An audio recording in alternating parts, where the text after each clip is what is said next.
There's a Martin Luther King Street in every city in America.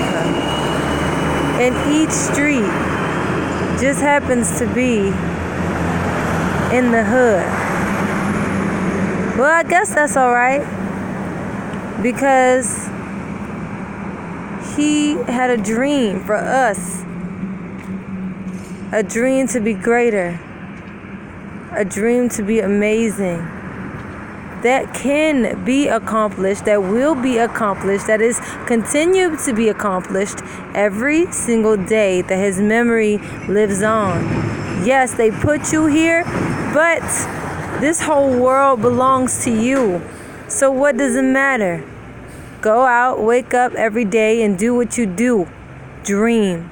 Handle your business. Be the kings and the queens that you were born to be, that you already are. A crown that no one can ever take away from you, because it was given to you by the Most High himself. Who gonna stop this generational wealth? Who?